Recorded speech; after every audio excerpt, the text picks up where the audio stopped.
Perkenalkan, nama saya Dewi Andini. Saya sebagai pembimbing literasi 2026 dari SDN Angkasa 6 dengan tim Aksara 2. Di sini saya akan menceritakan mengenai cerpen dengan tema keluarga yang berjudul Langkah Kecil Menuju Langit. Sejak ayahnya meninggal 3 tahun lalu, hidup Aisyah berubah sepenuhnya. Rumah kecil berdinding papan itu kini hanya dihuni olehnya dan sang ibu. Setiap pagi sebelum matahari terbit, ibunya sudah berangkat ke pasar untuk berjualan sayuran. Tangan yang dulu halus kini kasar karena kerja keras. Aisyah sering terbangun lebih awal, menyiapkan air hangat dan membantu membungkus dagangan. Ia tahu ibunya menyimpan lelah yang tak pernah diucapkan. Aisyah harus sekolah yang rajin ya, biar hidupmu nanti lebih baik dari ibu. Itu adalah pesan ibunya yang selalu ibunya ucapkan setiap hari. Kalimat itu selalu terngiang di kepala Aisyah. Ia bukan hanya ingin hidup lebih baik untuk dirinya sendiri, tetapi juga ia ingin mengangkat derajat keluarganya. Ia ingin ibunya berhenti berjualan di bawah terik matahari.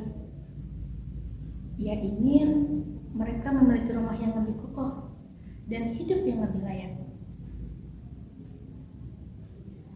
Di sekolah pun, Aisyah dikenal sebagai seorang yang pendiam.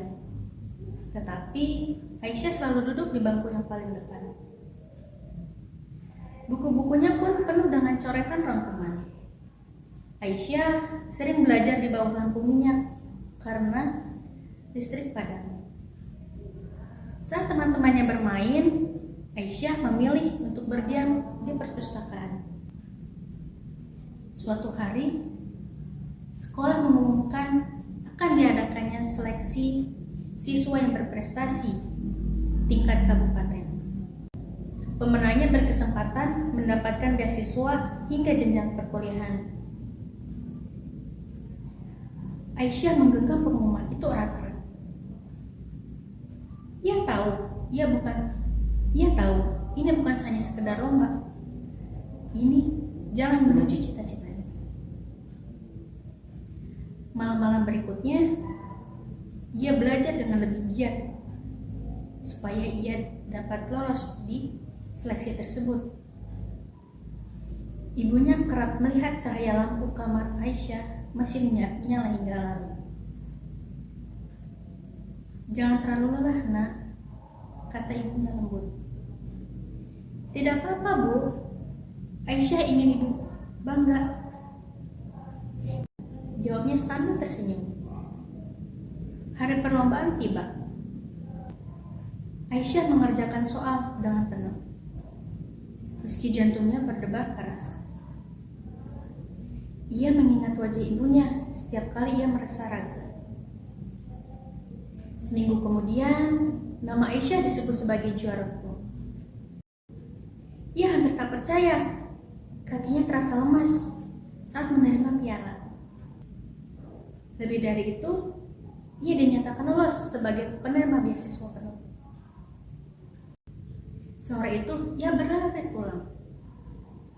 Ibunya yang sedang menjemur pakaian terkejut karena Aisyah tiba-tiba memeluk dirinya. "Ibu, Aisyah juara. Aisyah dapat beasiswa, Bu." Ibunya terdiam. Air mata jatuh tanpa bisa ditahan. Untuk pertama kalinya sejak kepergian suaminya, ia merasa beban di dadanya sedikit terangkat. "Alhamdulillah, nak, ayahmu pasti bangga," bisik ibu. Sejak hari itu, Aisyah semakin yakin bahwa kemiskinan bukan akhir dari segalanya. Ia percaya pendidikan adalah tangga yang akan membawanya naik, bukan hanya untuk dirinya sendiri, tetapi juga untuk ibunya. Di rumah kecil itu, harapan tumbuh bersama doa dan kerja keras. Di rumah kecil itu, harapan tumbuh bersama doa dan kerja keras. Seorang anak yatim dengan cita-cita besar telah membuktikan bahwa keterbatasan bukan penghalang untuk meraih masa depan yang lebih layak dan lebih baik. Sekian, terima kasih. Wassalamualaikum warahmatullahi wabarakatuh.